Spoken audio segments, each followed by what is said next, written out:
आप सभी का हमारे YouTube channel pioneer Vinod education में वेलकम है। आज मैं आप लोगों के सामने 2025 के लिए ज्योग्राफी का सजेशंस लाया हूं। तो ज्योग्राफी में आपको पोल साइंस, इकोनॉमिक्स, हिंदी जैसा नहीं है कि यही क्वेश्चंस आएगा।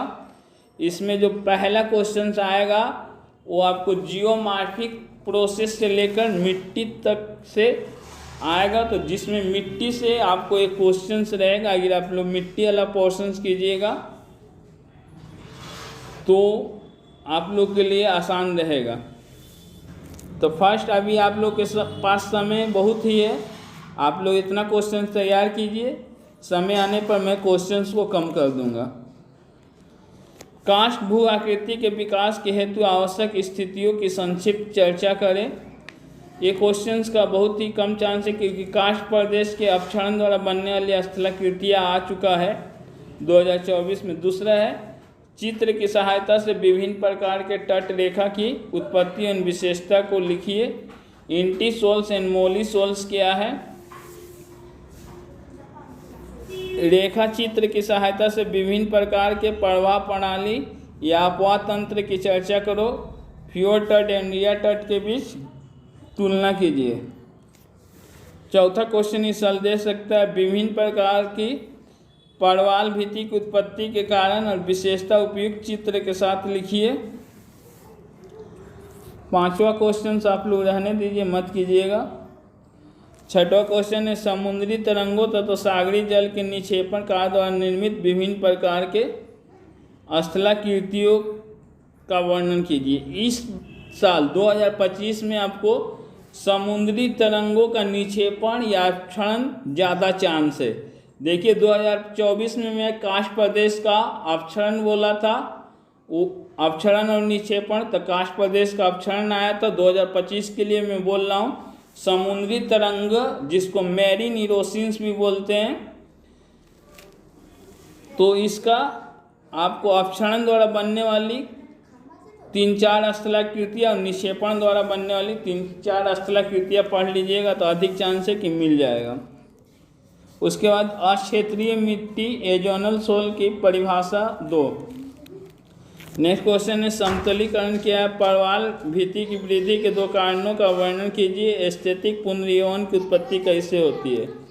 अगला क्वेश्चन है मृदा परिच्छेदिका यानी सोल प्रोफाइल की परिभाषा बताओ तथा इसका वर्गीकरण करो। अभी तक किसी साल ये पूछा नहीं है, तो ये लास्ट साल है तो कम चांस है कि आपको पूछेगा। नेक्स्ट इसी में नदी अपरदन चक्र की बाधाओं से क्या तात्पर्य है?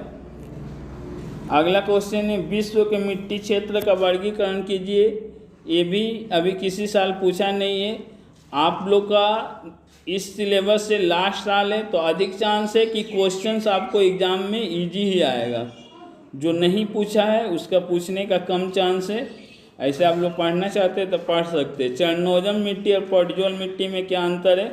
अपवाहन तथा निक्षेपित में क्या अंतर है? ये क्वेश्चंस आपको जरूर कहीं ना कहीं मिलेगा। इल्यूविशंस और इल्यूविएशंस। मिट्टी या मृदा के कटाव के क्या कारण है? मृदा संरक्षण के उपाय 2025 के लिए इम्पोर्टेंट है। क्षेत्रीय मृदा, अंतःस्तरीय मृदा, मिट्टी को मृदा बोलते तथा अस्तरीय मृदा से क्या समझते? टोम्बोलो क्या है? मिट्टी का संरक्षण के विभिन्न विधियाँ की चर्चा करें।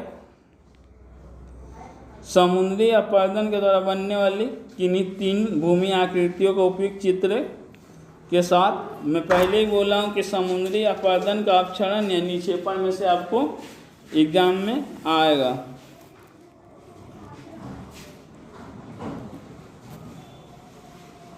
सेकेंड क्वेश्चन में आपको जैव विविधता, वायुमंडल, जलवायु, चक्रवात इससे रहता है। तो पहला क्वेश्चन है जैव विविधता में आनुवांशिक विविधता तथा जातीय विविधता पर संक्षिप्त टिप्पणी लिखिए।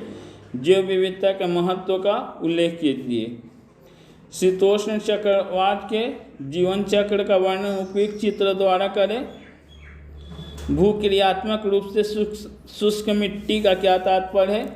मरुद्भिद वनस्पति का वर्गीकरण कीजिए, माने जीरोफाइट। उष्णकटिबंधीय चक्रवात और शीतोष्णकटिबंधीय चक्रवात में क्या अंतर है, इम्पोर्टेंट है आपके लिए। चक्रवात और प्रति चक्रवात में भी अंतर आप लोग याद कर लीजिएगा।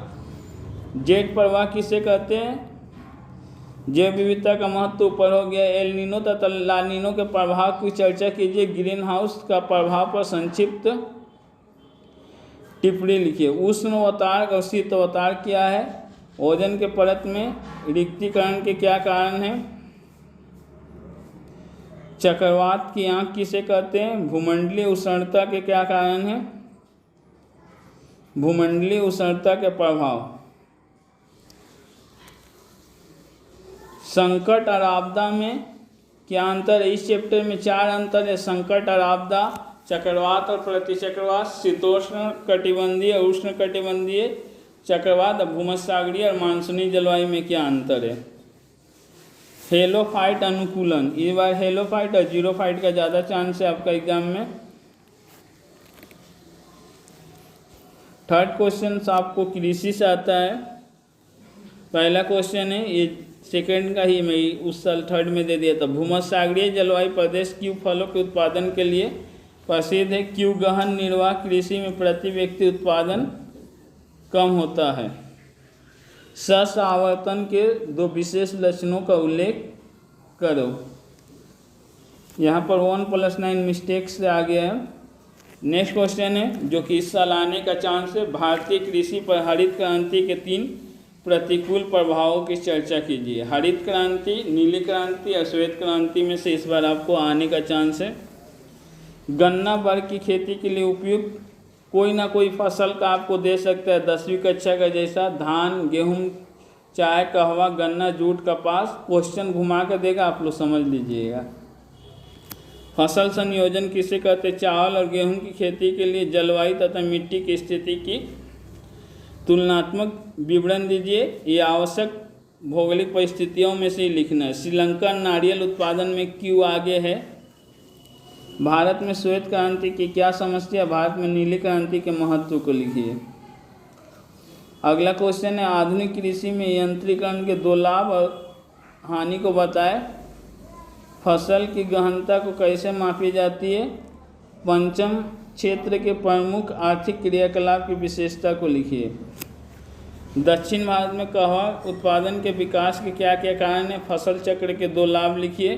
प्राथमिक एवं द्वितीय आर्थिक क्रियाकलाप में अंतर लिखिए। विस्तृत कृषि क्यों निर्यात प्रधान होती है? फसल चक्रीकरण की 2 महत्वपूर्ण विशेषताओं का उल्लेख कीजिए। भारत में दाल उत्पादन की समस्याएं क्या है? गहन और विस्तृत कृषि के बीच अंतर। श्रीलंका में चाय की कृषि के लिए विकास के प्रमुख कारण, तो वही लिखना है। नीचे में दिया हूँ फिर से। धान, गेहूं, जूट, कपास, चाय, कहवा, गन्ना की कृषि के लिए अनुकूल भौगोलिक परिस्थितियों का वर्णन कीजिए।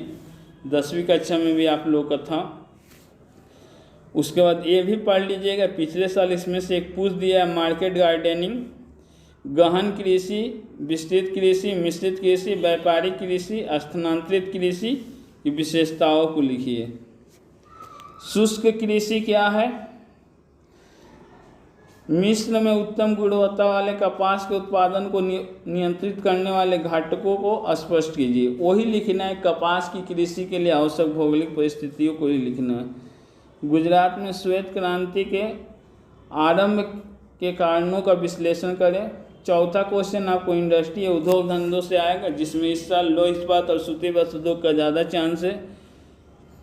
भारत के पूर्वी मध्य भाग में लौह इस्पात उद्योग के विकास के क्या कारण है? कहीं का भी दे, दुर्गापुर में दे दे, जापान में दे दे, तो आप लोग आंसर एक ही टाइप का तैयार कीजिएगा तो हो जाएगा।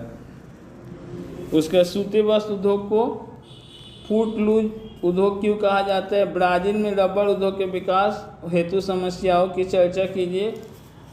भारत क्यों रेडीमेड उद्योग में विकसित है? उसका वस्तु सूचकांक क्या है? पश्चिमी भारत में सूती वस्त्र उद्योग के विकास के क्या कारण हैं? भारत में सूती वस्त्र उद्योग की प्रमुख समस्याओं का वर्णन कीजिए। गुलाबी कुर्ताधारी और सफ़ेद कुर्ताधारी किसे कहते हैं? तो गुलाबी कुर्ताधारी का चतुर्थ आर्थिक क्रियाकलाप के लोगों को, मजदूरों को गुलाबी क्रिया, मजदूर नहीं बोलेंगे, लोगों को गुलाबी कुर्ताधारी कहते हैं। तृतीय आर्थिक क्रियाकलाप के लोगों को गुलाबी कुर्ताधारी कहते हैं और चतुर्थ आर्थिक क्रियाकलाप के लोगों को सफ़ेद कुर्ताधारी कहते हैं। नेक्स्ट क्वेश्चन है, कच्चे माल के अभाव के बावजूद भी जापान में लौह इस्पात उद्योग क्यों विकसित है? अगला, भारत में खाद्य प्रसंस्करण उद्योग के वितरण पर विवेचना कीजिए। वेबर का औद्योगिक स्थानीयकरण के सिद्धांत में कच्चे माल की क्या भूमिका है? रूढ़ औद्योगिक क्षेत्र के विकास के क्या कारण है? मलेशिया में रबर उद्योग क्यों विकसित है? कनाडा में कागज उद्योग क्यों विकसित है? अथवा कनाडा में कागज उद्योग के विकास के क्या कारण है? भारत में कागज उद्योग की प्रमुख समस्या क्या है? पेट्रो रसायन उद्योग क्या है? इसे सनराइजेज इंडस्ट्री क्यों कहते हैं? भारत में पेट्रो रसायन उद्योग की समस्या एवं महत्व पर प्रकाश डालिए।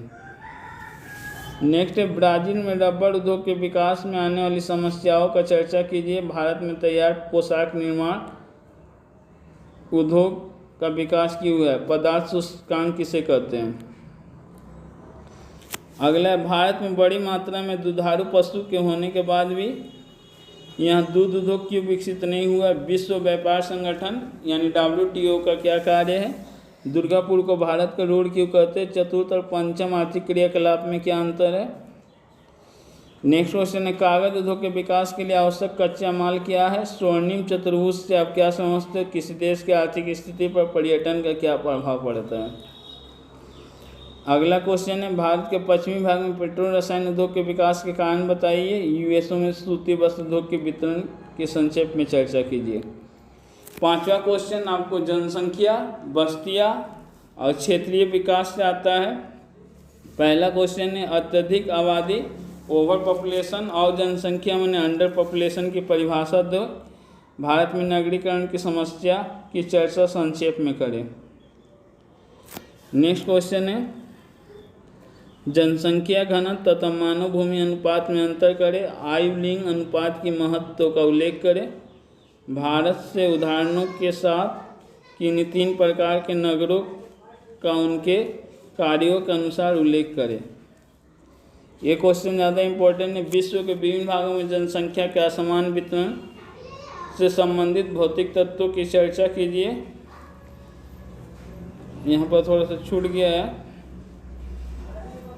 हल्दिया बंदरगाह को कलकत्ता का सहायक बंदरगाह के रूप में क्यों विकसित किया गया है? नेक्स्ट क्वेश्चन है, कार्य के आधार पर नगरीय बस्तियों का साधारण वर्गीकरण कीजिए। अगला है, यहाँ पर 5 नंबर होगा, आदर्श जनसंख्या को परिभाषित करें और उनकी 2 विशेषताओं का उल्लेख कीजिए। किस प्रकार के भौगोलिक परिवेश में पर्किन अधिवास विकसित है? हल्दिया बंदरगाह को कलकत्ता का सहायक बंदरगाह क्यों कहते हैं? भारतीय जनगणना के अनुसार शहरी अधिवास की परिभाषा 2 या बताओ। एक नियोजन क्षेत्र की 2 विशेषताओं का उल्लेख करें। सूक्ष्म नियोजन से क्या तात्पर्य? लेखीय अधिवास किसे कहते हैं? बेंगलुरु में इलेक्ट्रॉनिक उद्योग के विकास के 2 कारणों को लिखिए। योजना क्षेत्र क्या है? नेक्स्ट क्वेश्चन है, भारत में तीव्र जनसंख्या वृद्धि के क्या कारण है? Macro planning region and micro planning region में क्या अंतर है? ग्रामीण अधिवास और नगरीय अधिवास की परिभाषा, विशेषता, कार्य और उनके बीच में आप लोग अंतर पढ़ लीजिएगा। जनसंख्या के वितरण पर प्रवास का प्रभाव की चर्चा कीजिए। छत्तीसगढ़ में खनिज संसाधनों का वितरण दे। भारतीय जनगणना के अनुसार मेट्रोपोलिस की परिभाषा दे। भारत में योजना क्षेत्र की स्वप्निकी की चर्चा करें। आकेंद्रीय बस्तियों के विकास के कारणों का विश्लेषण करें। यदि वीडियो आपको अच्छा लगे तो वीडियो को लाइक करें तथा इसी वीडियो को देखने के लिए हमारे चैनल को सब्सक्राइब करें।